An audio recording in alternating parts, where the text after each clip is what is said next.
Jesus disse que Deus, o seu Pai, é o Deus dos vivos. Nós vamos ver que quando Jesus ressuscitado apareceu a João, ficou assim registrado. Livro de Apocalipse, capítulo 1, versículo 17.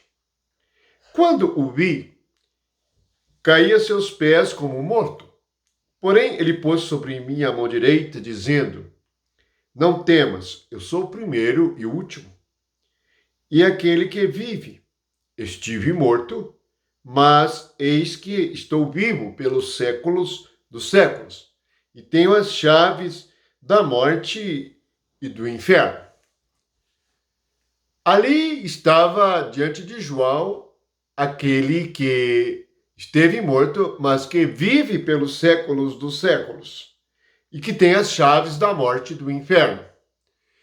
Portanto, temos aquele que tem o poder da vida. A vida é um poder. A vida de Deus é um poder. O que nós precisamos é de vida. Vamos recordar que o pecado mata, mas Jesus veio para que tenhamos vida e vida em abundância. Portanto, a salvação nos traz vida. E Jesus, aquele que vive para sempre, tem a chave porque nos abre as portas da vida espiritual, pois Deus é a energia viva do universo. E por meio de Jesus Cristo, nós saímos da morte espiritual para a vida espiritual. Vamos ver o que Jesus disse no seu evangelho, o evangelho de João, no capítulo 5, no versículo 24. Em verdade vos digo, quem ouve a minha palavra e crê naquele que me enviou, tem a vida eterna. Não é terá, tem. Aquele que me enviou tem a vida eterna, não entra em juízo, mas passou da morte para a vida. Passar da morte para a vida é a realidade dos que creem. Não é mudar de religião, é passar da morte para a vida. Você ouviu essa palavra? Este é o evangelho de nosso Senhor Jesus Cristo. Crer em Jesus não é mudar de religião, não é mudar de igreja, é passar da morte para a vida. No versículo 25, em verdade vos digo, vem a hora e já chegou, em que os mortos ouvirão a voz do Filho de Deus, e os que a ouvirem viverão. O reino do céu é um reino dos vivos, vivos no Espírito, que tem a vida do Pai, que tem a vida de Cristo. Por isso que Jesus disse a João: não temas, eis que vivo. Ele venceu a morte, e nele nós também vencemos. É a morte espiritual. Você pode estar vivo fisicamente, almoçando, jantando, se alimentando, rindo, brincando, estudando, mas você precisa de ter vida espiritual. Todos nós nascemos com vida física, mas nós precisamos de nascer de novo para a vida espiritual. Jesus disse, e isso está em João capítulo 5, versículo 24 e 25. Ele diz ainda no 26, porque assim como o Pai tem a vida em si mesmo, também concedeu ao Filho ter vida em si mesmo. Então ele tem vida. Ele veio para que nós tenhamos vida. Veja o que ele diz no versículo 39 e no versículo 40. Também no versículo 40. Examinais as Escrituras, porque julgais ter nelas a vida eterna. São elas mesmas que testificam de mim. Contudo, não quereis vir a mim para terdes vida. Então, ir a Jesus é para ter vida. Ter vida não é ter uma religião nominal. Não é ir a determinado lugar físico. Não é reunir em determinado lugar físico.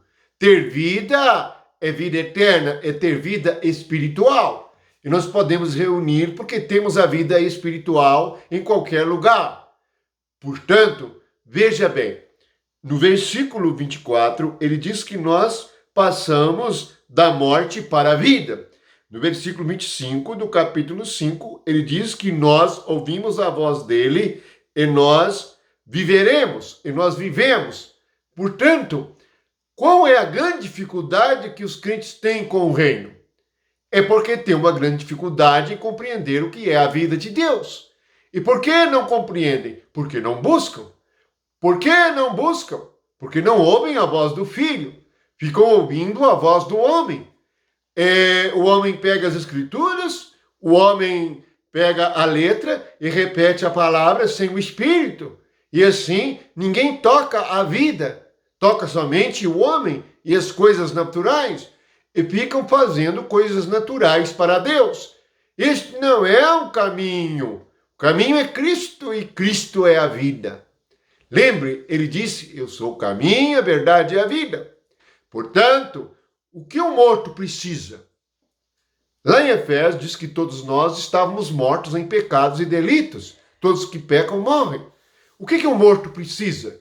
Se você chegar diante de um morto, você pode trazer para ele R$1 milhão. Coloque R$1 milhão perto de um morto.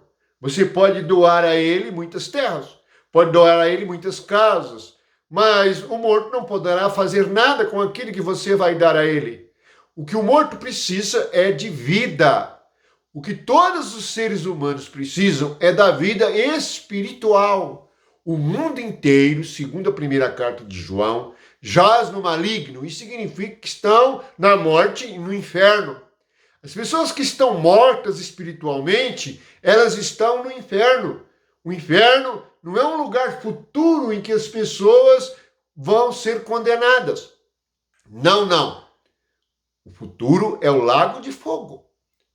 O inferno é o lugar onde os espíritos malignos agem. Isto é, nas almas daqueles que estão mortos pecando, em pecado, delito, incredulidade, em trevas. São esses que são influenciados pelos espíritos malignos. Por isso Jesus disse, no primeiro capítulo de Apocalipse, que ele tem a chave da morte do inferno. É porque ele nos tira da morte do inferno e nos traz para a paz, para a vida. Portanto, vamos compreender as Escrituras por meio do Espírito de Jesus Cristo. Vamos ouvir a voz do Filho.